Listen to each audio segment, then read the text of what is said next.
गांव के एक कोने में एक बूढ़ा कागजी यानी किताबों का दुकानदार रहता था। नाम था चाचा जी। उसकी छोटी सी दुकान में नई पुरानी किताबें बिखरी रहती, जिनकी महक हवा में तैरती।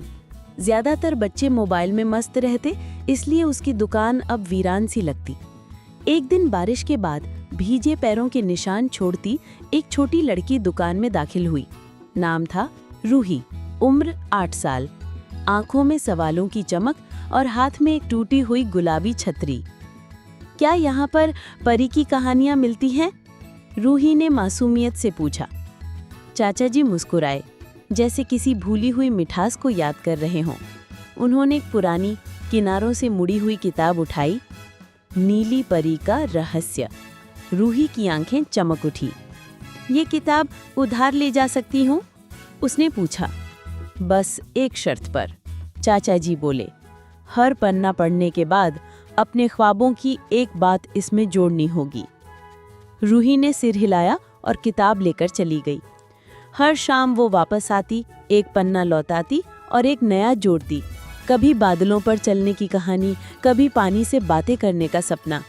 चाचा जी ध्यान से उसकी कहानियां सुनते, कभी कुछ जोड़ते, कभी बस मुस्कुराते। धीरे धीरे दुकान फिर से जीवित होने लगी और बच्चे भी आने लगे, रूही की कहानियां सुनने, अपनी कहानियां जोड़ने। एक दिन रूही नहीं आई।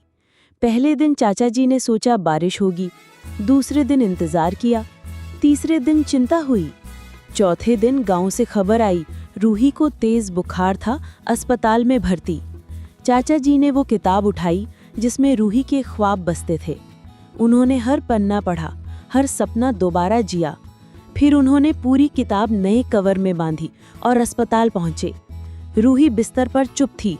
आंखें खोली तो चाचा जी को देखा।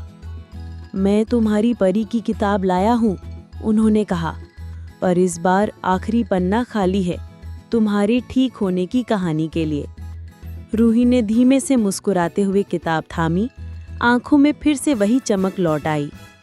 कुछ हफ्तों बाद दुकान की दीवार पर एक नई किताब टंगी थी, रूही और नीली परी की वापसी।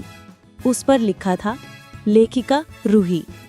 अब चाचा जी की दुकान सिर्फ किताबों की नहीं, ख्वाबों की भी दुकान बन चुकी थी। सीख, कभी कभी एक पुरानी किताब, एक मासूम सवाल और थोड़ा सा ध्यान किसी की जिंदगी में जादू ला सकता है।